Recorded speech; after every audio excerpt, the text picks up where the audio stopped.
में हम ग्रामीण परिवेश से संबंधित प्रश्नों पर चर्चा करेंगे। बंजर भूमि विकास विभाग की स्थापना कब हुई? 2 जुलाई 1992 को। केंद्रीय ग्रामीण विकास मंत्री कौन है? नरेंद्र सिंह तोमर। कृषि कल्याण एवं पंचायती मंत्री भी हैं। 20 सूत्री कार्यक्रम कब लागू हुआ? तो ये 1975 में इंदिरा गांधी सरकार के द्वारा लागू किया गया। श्री निकेतन योजना कब लागू की गई? यह रविन्द्रनाथ टैगोर ने 1920 में समाजशास्त्री एम.एल. हर्ष के सहयोग से की। सूचना प्राप्त करने की हमारी सबसे प्राथमिक एवं प्राचीन विधि कौन सी है? अनुसूची या शास्त्री।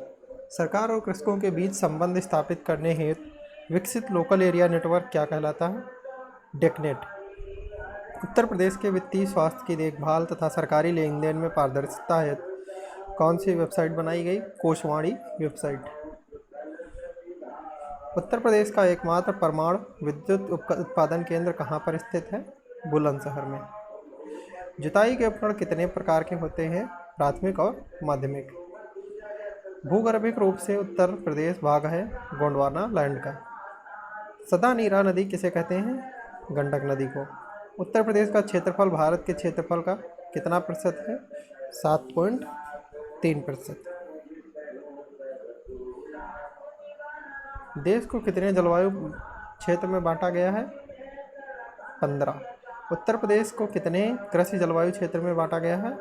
तो 9। कितने? 9। कृषि की मासिक पत्रिका कौन सी है? खेती किसान भारती। कृषि में युग्म पैदावार का क्या अर्थ होता है? एक ही साथ 2 फसल पाद वाले सुविधा है।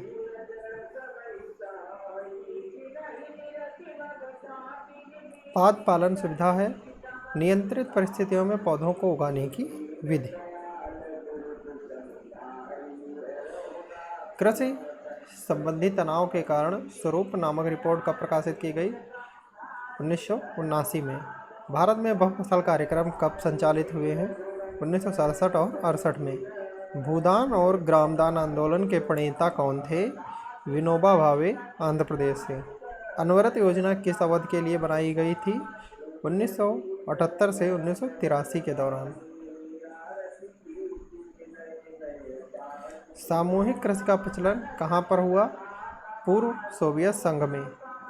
पूर्वी उत्तर प्रदेश के लिए सर्वाधिक उपयुक्त फसल कौन सी है? धान, मक्का और गेहूँ। ग्रामीणकरण तथा स्थानीयकरण की प्रक्रिया है उपरोक्त कथन किसका है? स्थानीयकरण की प्रक्रिया है किसका कथन है? मैंकिम मैरियट का। नगर के चारों ओर से घेरने वाले ग्रामीण क्षेत्र को क्या कहते हैं? उपनगर। उत्तर प्रदेश में भूमापन की सबसे छोटी इकाई क्या है? उन्नवासी। क्षेत्रफल मापन की अंतर्राष्ट्रीय स्तरीय इकाई क्या है? हेक्टेयर। ग्रामीण समाज की इकाई क्या एक गांव है या एक रंगमंच है जहां ग्रामीण जीवन का प्रमुख भाग स्वयं प्रकट होता है? उपरोक्त कथन किसका है? A.R. देसाई का। ग्राम नगरीकरण के कारण किसकी संस्कृति का विस्तार होता है? नगर की। राष्ट्रीय अनुसूचित जाति आयोग की स्थापना किस अनुच्छेद के तहत हुई थी? अनुच्छेद 338 के तहत। अनुसूचित जनजाति की स्थापना किस अनुच्छेद के तहत हुई? अनुच्छेद 338 के तहत। बुक्सा जनजाति प्रमुखता कहाँ पर पाई जाती है? बिजनौर में। ट्राइसिम कार्यक्रम बनाया गया ग्रामीण युवकों को रोजगार के अवसर उपलब्ध कराने के लिए। स्वाधार योजना क्या है? जीवन में कठिन परिस्थितियों को प्राप्त महिलाओं की सहायता करना। नियोजन गारंटी योजना कहाँ पर लागू है? तो ये महाराष्ट्र में लागू है। अकाल की विभीषिका को कम करने के लिए सहायता करने वाला जल कौन सा है? भूमिगत। अंत्योदय अन्न योजना का पंजीकरण के लिए आय प्रमाण पत्र का संबंध किससे है? पटवारी लेखपाल से। आजीविका ग्रामीण एक्सप्रेस योजना कब लागू हुई? अगस्त 2017 से।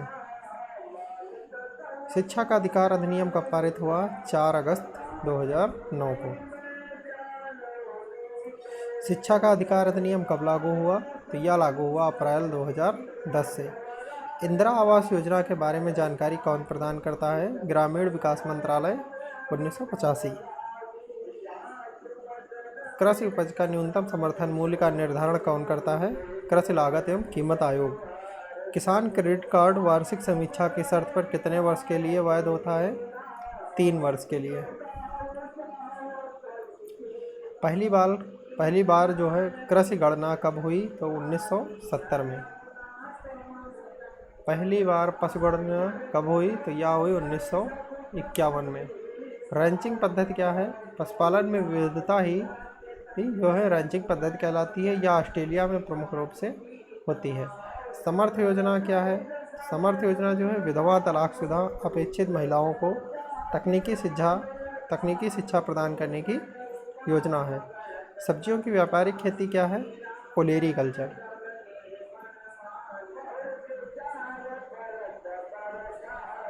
ड्रिप सिंचाई पद्धति का जन्म कहाँ हुआ? इजराइल में। अमरूद उत्पादन हेतु प्रमुख जिले कौन से हैं?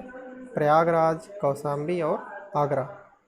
अगर वीडियो अच्छी लगी हो तो वीडियो को लाइक करें, शेयर करें और चैनल को सब्सक्राइब करें।